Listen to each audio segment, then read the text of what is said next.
episode and brand new music from a very, very cool gentleman and a great band that we have been looking forward to interviewing for a few months now. Brent, tell them about it.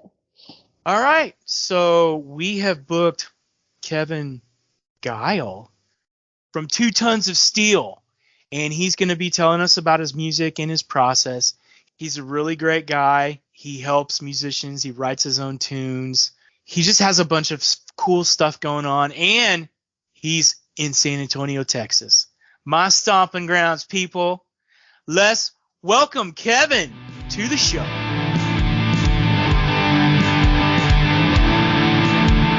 So today we are interviewing a rock star, a mature rockabilly, if you will, out of the San Antonio area, founder of the Dead Crickets and 2 Tons of Steel. He also coined the phrase when someone said, "Go break a leg. I think I'll break 2, thank you very much." Finally, he's a movie star with credits including Texas, The Big Picture, and king of a one-horse town. Kevin Guile, welcome. Hey, thanks for having me. How are you doing? I'm good tonight. It's beautiful here in San Antonio tonight, so it's a good day. So I have the first question. Can I kick this off for now? Yeah. You go, Okay. man. You're in charge today. So your introduction was quite robust, I must say. So my question is, when did you realize that you wanted to be a triple threat? Artist, actor, supermodel. When did you finally go with that?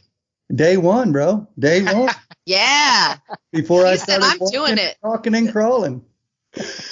Oh, that's good. Well, I didn't have anything else to do, so thank God I had all those things, right? No, you have a lot going for you. I mean, your band has an interesting look. You have a stand-up bass player. Not all bands do that. Right. Yep. You have a steel player too. I mean, a bunch of bands have steel players, but your guy was like really, really, really talented that you He's had. Jeez. legendary. Yeah. Did he retire, or have you coerced him? So his name Denny Mathis. Played steel his entire life. He played with everybody from Willie Nelson to Ray Price, Hank Bob Snow, Wills? Hank Snow, and Bob Wills. Yes, at the very beginning, of his career, kind of towards the end of Bob's, and inducted into 3 different steel guitar player Hall of Fames. But when COVID hit 2020, he was pushing 82, I think. But you'd never know it. You never know it. And so when COVID hit, he just didn't come back. He started having some health issues, nothing to do with COVID, but just, It wasn't worth the risk. Yeah. Yeah. He's retired, but I talk to him twice a week and, catch up. But yeah, he was one of the best. I call my friends that are no longer in my bands and just harass them, once every few weeks, just to say, hey, when you have some time, you can come back if you want. Do you ever say that to him? No, I do, but he's like, Kev, I can't even hold the steel anymore.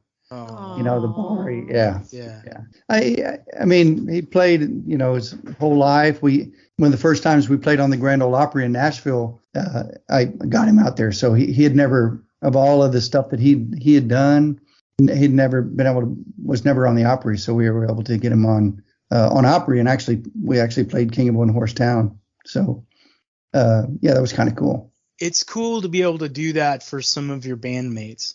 It's cool to be able to pay them, but then be able to pay them and put them in a venue they've always wanted to play at. Yeah. I love that, being able to I don't know that. I don't know if I put him there or he put me there. So I don't know. If It was a team effort. Yes, definitely a team effort. Your band, although he's not playing anymore, has been together for over 23 years. Yeah.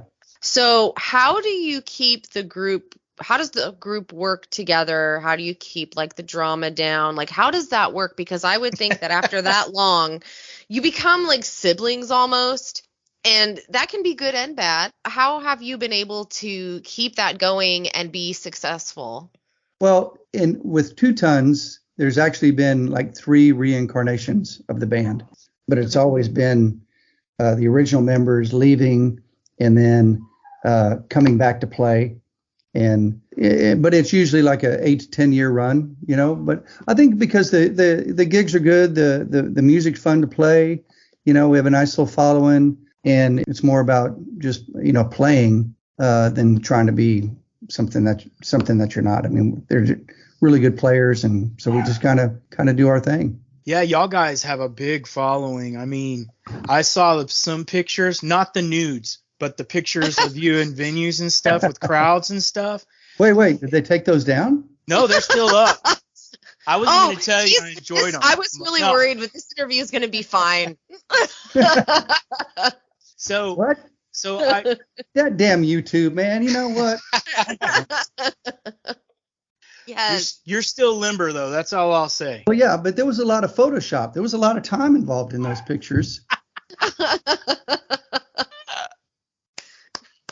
You would like the fruits of your labor. Yes. To be available. The fruits. Yes.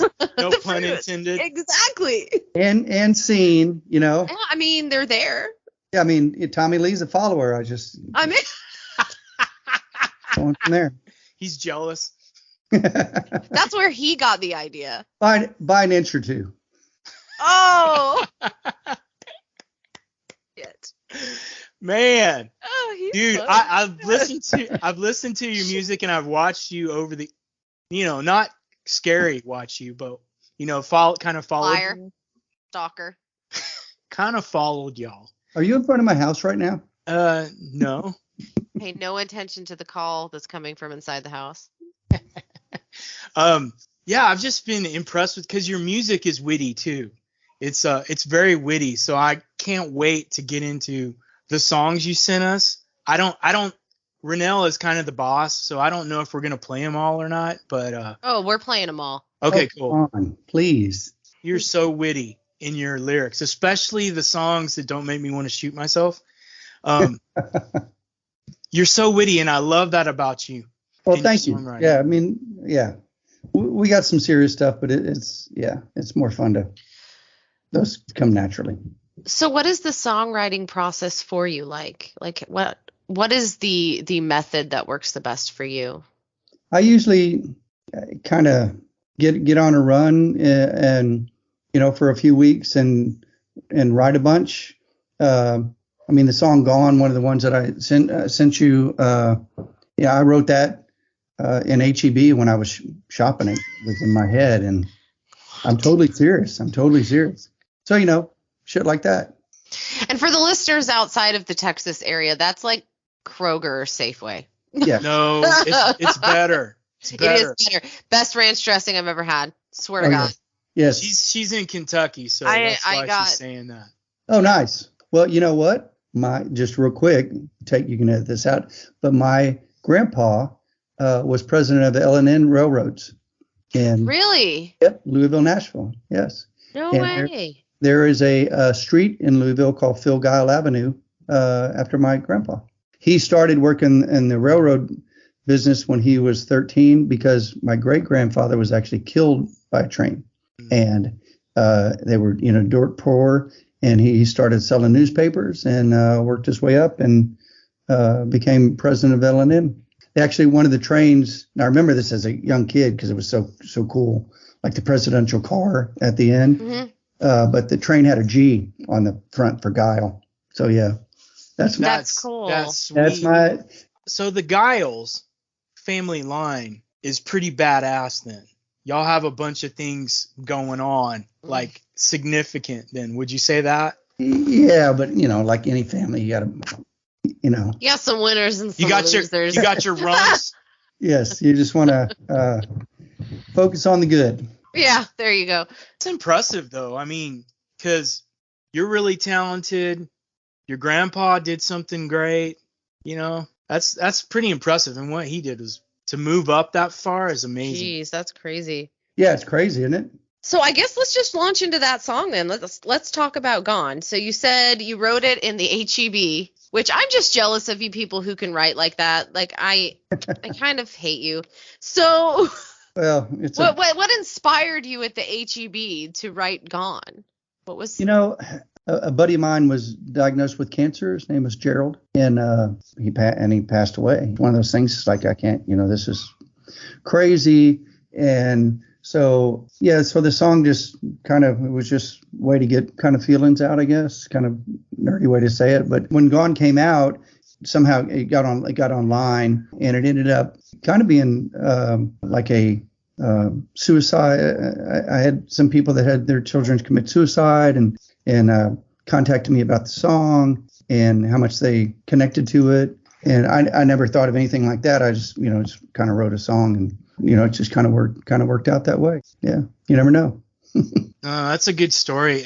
The song is pretty traditional country sounding. In my opinion, with lots of steel. Yeah, Lloyd. I don't know if you know Lloyd Maines. Lloyd. Yes, I know Lloyd. Yeah, so Lloyd's been my producer I have 12 albums out. I think 9 of them he's been the producer on that. So he kind of put it together.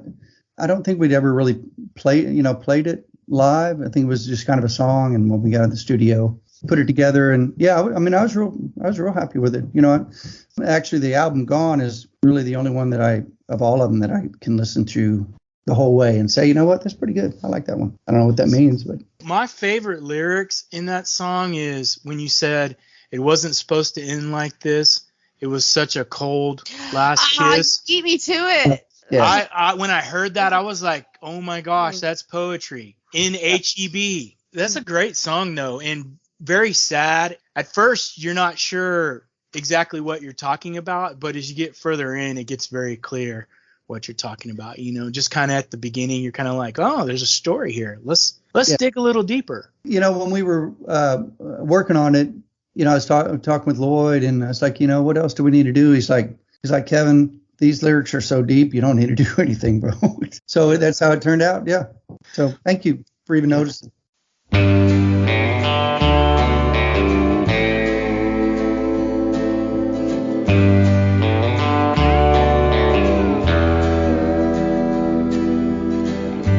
Leaves have fallen to the ground.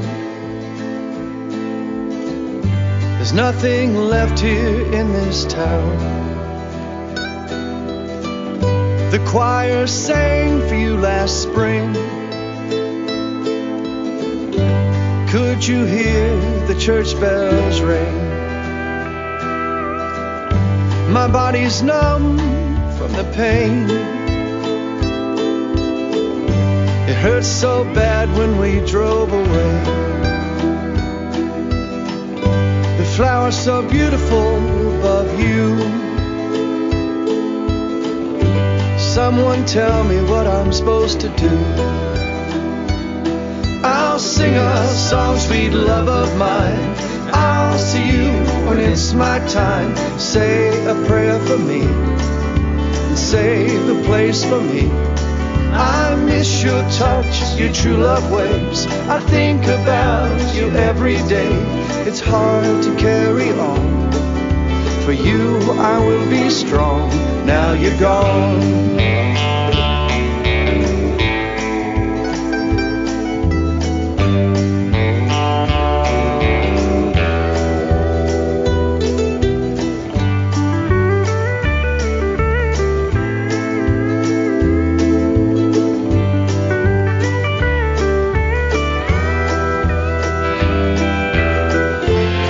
Supposed to end like this, with such a cold last kiss.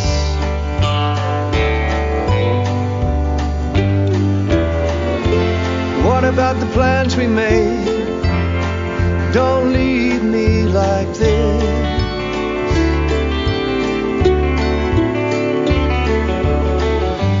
Leaves have fallen to the ground. There's nothing left here in this town. The flowers so beautiful above you. Someone tell me what I'm supposed to do. I'll sing a song, sweet love of mine. I'll see you when it's my time. Say a prayer for me and save the place for me. I miss your touch, your true love waves. I think about you every day. It's hard to carry on. For you I will be strong. I miss your touch, your true love waves. I think about you every day. It's hard to carry on. For you I will be strong. Now you're gone. Now you're gone.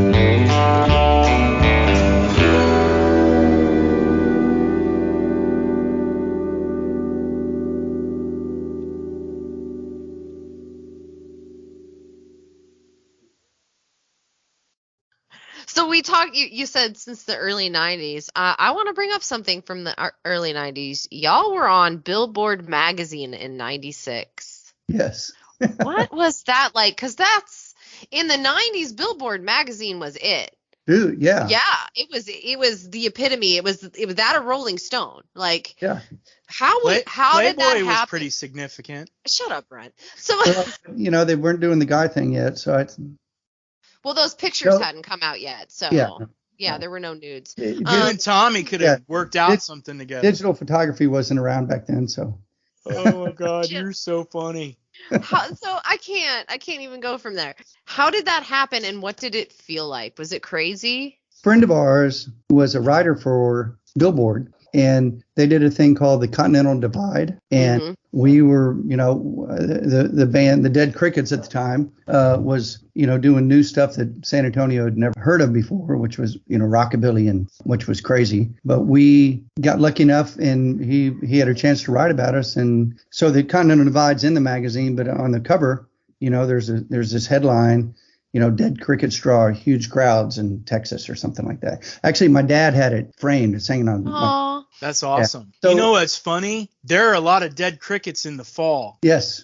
So was the gig in the fall? No. Oh, darn it. So the name The Dead Crickets was a spoof on a fan. I can't remember her name, but we started this little shitty club called Harry's. And it was in San Antonio off of St. Mary Street. And we were trying to figure out a name for the band. We had just started. And she comes in and she's in a cast, her legs in a cast and on crutches. And we're like, God damn, what happened to you? And she's like, oh, I don't want to tell you. You're going to laugh at me. And we're like, well, no, what happened? So she lived on the second floor of an apartment complex. And she walked out and she stepped on a cricket and slipped down the stairs and broke her freaking leg. And so we were like, well, that was a dead cricket. And that's how the name came about, I swear to God. So basically, you said, we're not going to laugh at you. We're just going to name our band after the Yeah. situation you experienced. Yeah. So So- everyone else can laugh. So with that, so now we're the Dead Crickets, right? Traditional kind of three-piece rockabilly band. And then all of a sudden we're on the cover of Billboard magazine. And I get these calls, you know, back in the day, right? They were from Curb Records and MCA and just, you know, record executives were calling me, you know, personally. And so then that led Jerry Allison, who just passed away, rest his soul, who was Buddy Holly's original drummer, or the drummer of the Crickets, got a hold of the magazine somehow. And so then I get this cease and desist letter. So I get my framed copy of Billboard magazine from my dad. It's hanging on my wall. And then a few weeks later, I get this cease and desist letter from some lawyer in Dallas for using the name The Crickets. So it was kind of a double-edged sword. But anyway, Mr. Allison and I talked, and I just told him, I said, look, we haven't even left San Antonio. I don't know, you know, we play all original music. I write everything. He's like, okay, well, you know, if you ever start to leave the city, you know, we're going to have a problem because the Crickets are still out doing their thing. So anyway, we ended up having to change the name after a year maybe. And we had 2 Tons of Steel. We were sponsored by Shiner Bock Beer, and they were using the song 2 Tons as an ad. So we just had to switch it overnight, basically. I think that's a better name than Dead Crickets. Yes. Tons. That's just so catchy. I think people are ripping you off in some way because there's a whole bunch of 2 Tons Yes. out there, but y'all guys were probably the first to like actually. You need to be sending desist. Yeah. You need to be sending out letters. Get your pen out and go for it. I need a good lawyer. Let me know. So your band has received Band of the Year 12 times. Where did you receive that award from? Oh, that was from 12 times. Yeah. not much goes on in San Antonio. 12 times though. Yeah, the San Antonio Current, which is weekly paper here. I don't think they do them anymore, but yeah, when we had a good run in San Antonio. Album of the year, best country band, best male vocalist 4 times. Mm-hmm. Dude, That has to feel good, man. $20, goes a long way. I don't know. I don't know what to say about. Wow. I mean, the most recent thing we did was 2019 Ameripolitan Awards Country Band of the Year. So Nice. it's a little more up to date. Y'all are just impressive, and your voice is good too. I really like the tone of your voice. Thank you. It's from drinking all this wine. Is it? Wine is helpful with It everything. is. Brent, do you want to ask about the next song? Do you have one in mind you'd like to talk about? Let's do Crying Eyes. Okay, cool. The mature rockabilly song. So that has a cool boogie woogie feel in the intro. That's one of the ones where your voice, I think, just shines. You have great tone on that song. Whatever they did to you before you recorded that, you should have them do it to you like every day. And my favorite part was probably the breakdown in the pre-chorus. Yeah. Where everything falls away and you can hear the bass and stuff, and you just kind of singing over that, the bass and drums. Is your primary guitar a hollow body with a Bigsby? On that song, trying to think, it would have been just a Telly. I've seen pictures of a Telly, acoustic guitar, your hollow body. Oh, my Gretches. Oh, I love that. Yeah, Yes. yeah. What is it? Gretsch.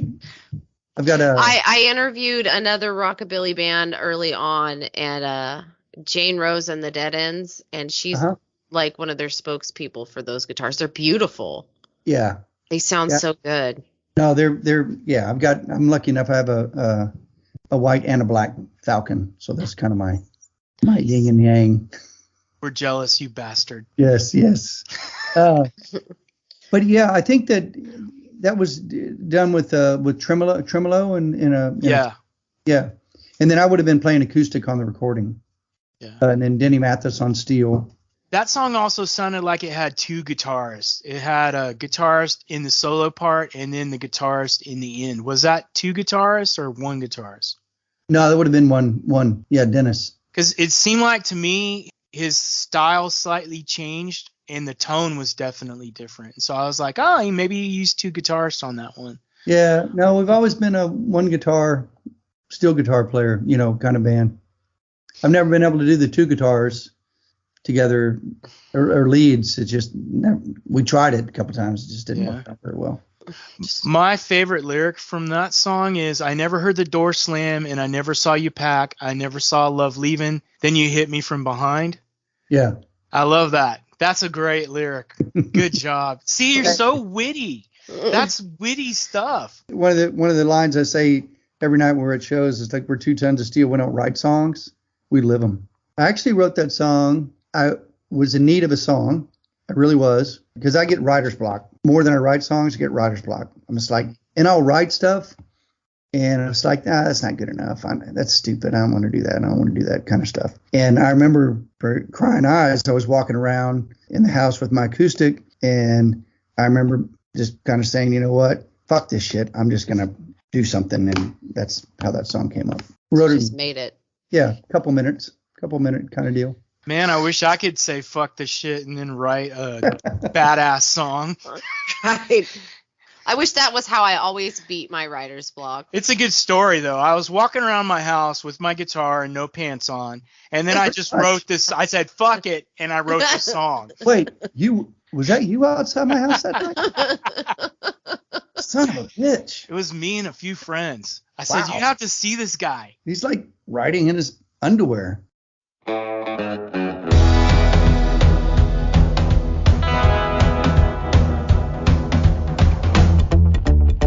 Well, I've got crying eyes that keep me up at night, haunted by the memory when you said goodbye. So why'd you have to be so unkind? Well, I never saw love leave and I was blind. Well, I'm just killing time, about to lose my mind, sitting here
you say like the rotations about every 8 years. It's sort of like a new group of people. Who's all doing it right now? It's Stephen James on guitar, JD Larish on bass, and Eric Vasquez on drums. So just four. Yeah, there's four of us. So I'm sure one of them is approaching 8 years. So which one are you going to kick out next?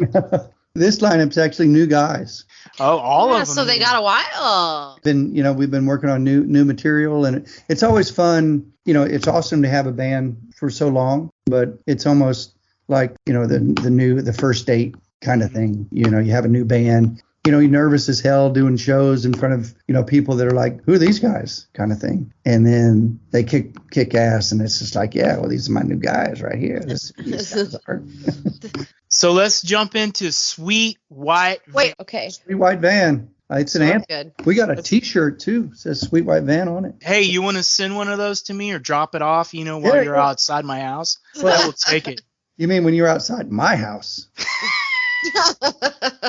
You know what? I'm demanding some, reciprocation. Yes, I couldn't think of the word. Dude, Sweet White Van was the stupidest not stupid.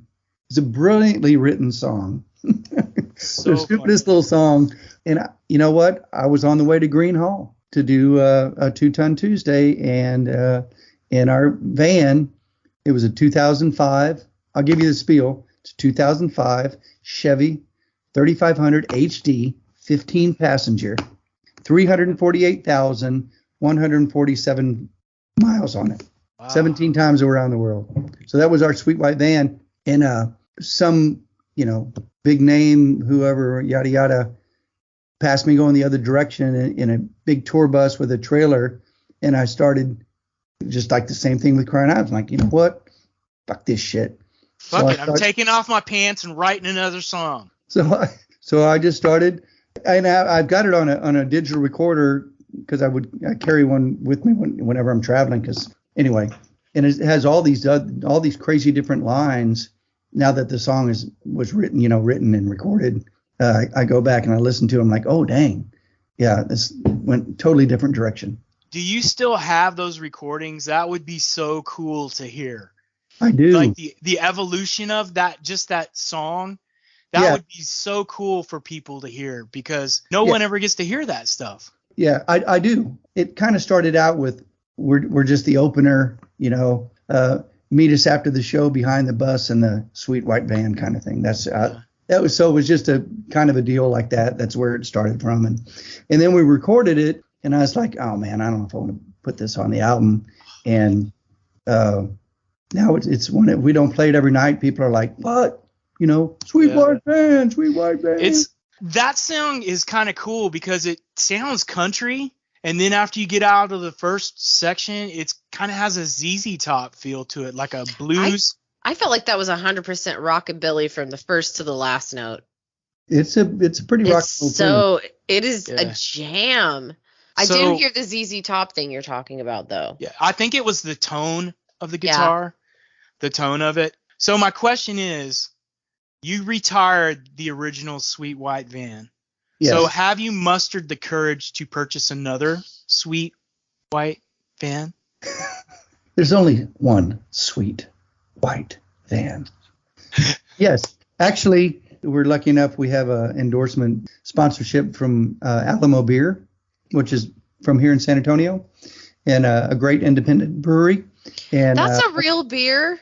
Yeah. Beer. I just thought that was like a Hank of the Hill thing. No. King of the Hill or whatever. Yeah, shit. Yeah, it's a cool place. We're gonna play there in April, I think. Are you? Brent, I'm so excited for you. Yeah.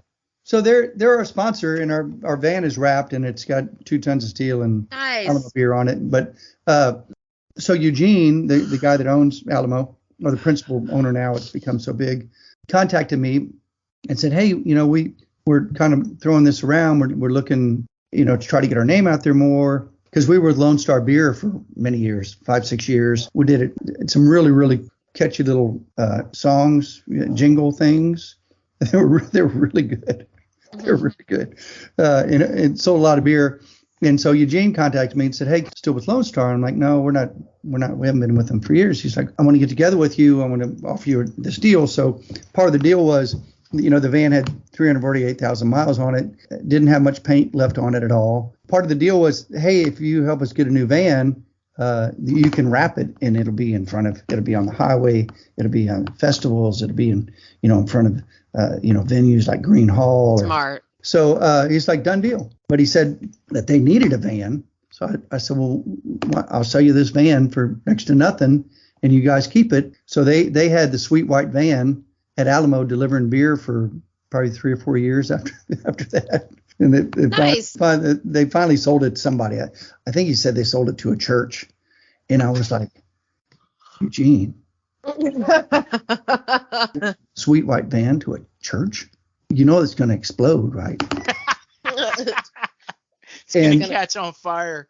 We went through a tranny, blown out tires, just whatever the song says, that's, what happened. But it was just kind of meant to be a funny little song, and people love it. So we play it every night now. It's a great song. So have you written a song about your current band vehicle? No. But there is a song called No Beer. We dedicate that to Alamo Beer because this song called No Beer was we were in Germany and we had a couple of days off, and our promoter said, hey, you guys, Oktoberfest is going on in Munich. And so they put us on this train, and we ended up in Munich going to Oktoberfest. And we got there later in the afternoon, and we couldn't score a beer. We could not get a beer at Oktoberfest in Munich, Germany. That's horrible. Yeah. That's like a sad story. Awful. You can write a ballad about that. It's a sad ass country song. It's called No Beer. And so we dedicate that to Alamo, every night, saying like, thank you. We never have to worry about beer again. But just be warned, if you go to Oktoberfest in Munich, Germany, you're not guaranteed a beer, because we were turned away. We had to drink Pepsi Cola. Oh, and that's even worse. Oh, yeah. They don't have DP there, Dr. Pepper? And I'm telling you, I told you, it's a sad, sad country song.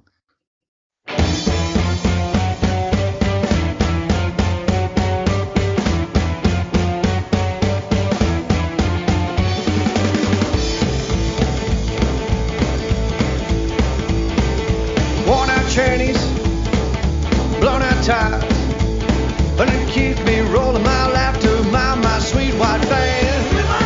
My sweet white van. A mere reflection of the state I'm in, a little ragged around the ends. It's got more stories than your granddad did. My sweet white van. Yeah. A rust out body, whole bunch of miles.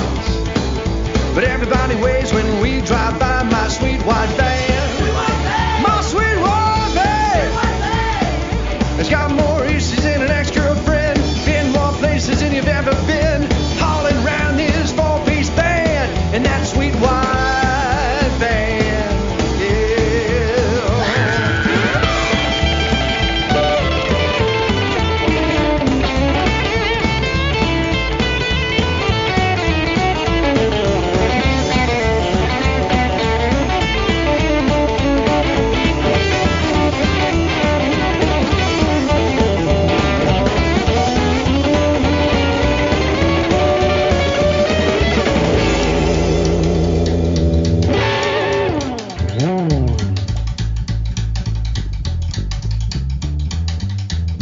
Worn out trannies, blown out tires, but it keeps me rolling my laughter, my sweet white van. My sweet white van. I'm a reflection of the state I'm in, a little ragged around the ends. It's got more issues than an ex-girlfriend. My sweet white van. Sweet white van. My sweet white van. My sweet white van.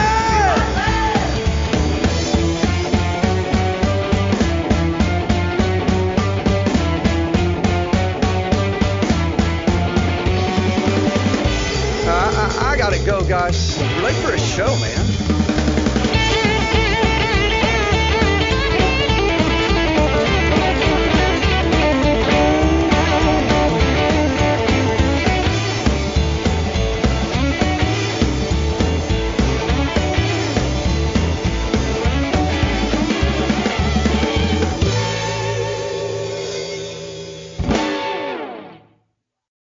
one of the last things I want to ask you to tell us about is the independent label Big Bellied Records.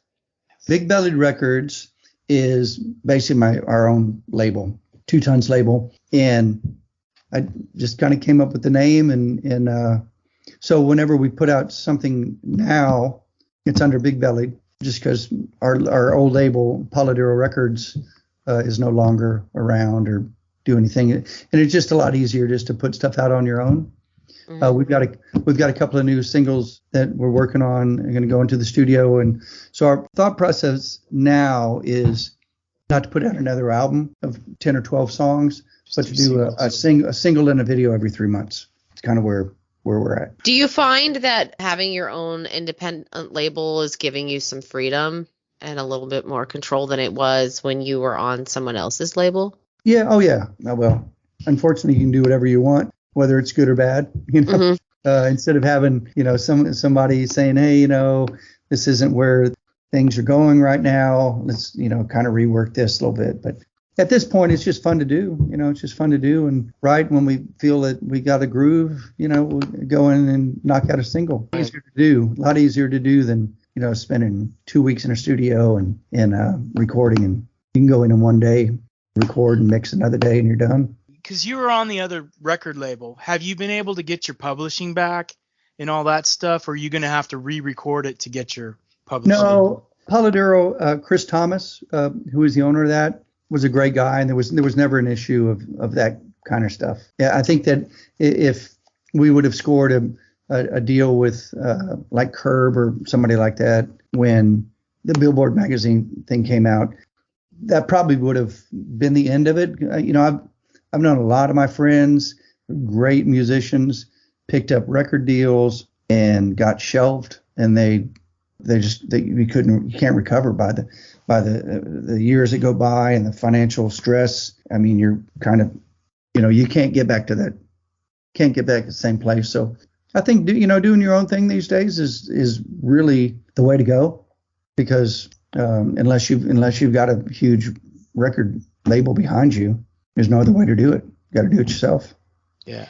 But that's good though. I mean, I like someone not telling me what to do. I don't like it when people tell me what to do in my personal life, my music life. I just don't like someone telling me what to do. Yeah. Except for my wife. She tells me what to do. But I think this is one of the greatest times in music as far as the freedom to create, because all the tools are readily accessible. And you are right. Should you do this? Probably not, but you can do it. So that's the cool thing. I think. Because there's not a lot of, if you're doing it yourself, there's not a lot of overhead. If you could, I wish I knew the name of this band, but they opened up for us maybe last year, and they were all digital, doing stuff on their computers. Fucking badass. I mean, I was like, wow, how can you kids do this? And they're doing it all themselves, and that's all you need. Just put it out on YouTube and hope it hits. So Lloyd Maines has pretty much been your producer for a long time. Your songwriting team is pretty much you, correct? Yes. Mm-hmm. And then you go into the studio and you have the same producer. Does it ever feel like you're getting stale, or does Lloyd push you to be better, or how do you manage not slacking off? Because you talked a little bit about it earlier, but let us know. Lloyd's such a great guy.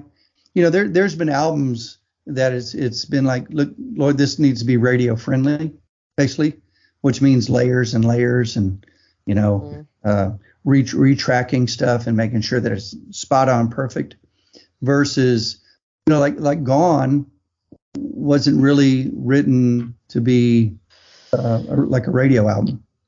So we were able to go in and just kind of have fun and play. And it turned out to be, in my opinion, it's the best album I've ever done. It's Gone was the last one that we did. It just seems to flow better. It's just easier to listen to, kind of thing.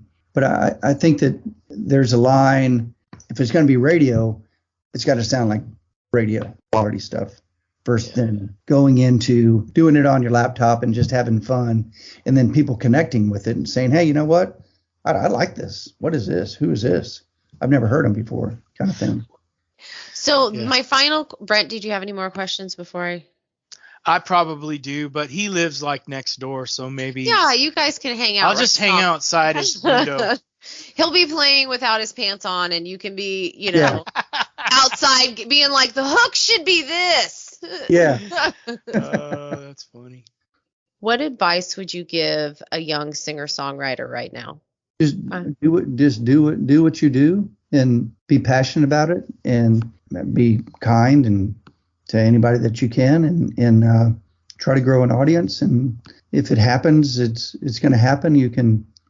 All you can do is work, as hard as you can every day, and just go out and see what happens. But you got to get out in front of people. The people are going to let you know if it's a good song, if it connects. If they don't, then as much as you love that song, you always have it, but maybe you move on to something else, because the people will let you know if they like it or not. And if you're doing it to make a living, then you got to have some kind of a fan base. But if you're doing it for yourself, then I guess it really doesn't matter, does it? But that would be my advice. Just stay true to who you are, and stay your guns, because as soon as you start to change, or a sail fluttering in the wind, you lose that momentum, and it's hard to gain back again. And so you just got to be true to who you are. See what happens. Good luck. We want to thank you again for being on the show. Thank you so much for taking the time. It kind of feels like we had like a superstar on. I don't really know how to function. We did have a superstar on. He's legit. Yeah. Too legit to quit. Hey. This is why we're friends. You guys are great. Thank you for even thinking of me, my Lord. Yep. Yep. I'll keep an eye. Damn dog. Are you out in my yard? Thank you so much for coming on the show. We appreciate you. See you later. Get out you. of the yard, bitch.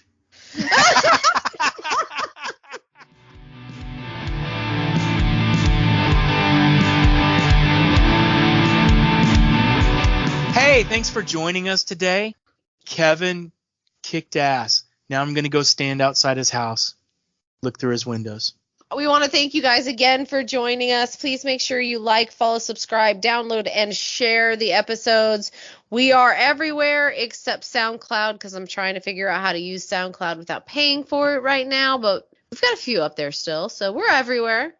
We're still trying to figure out what to do with our Patreon, so if you listeners have any ideas about extra content you would like to hear from us, please hit us up at our email, which is soundpollutionpodcast@gmail.com. Remember, guys, to get out there and make some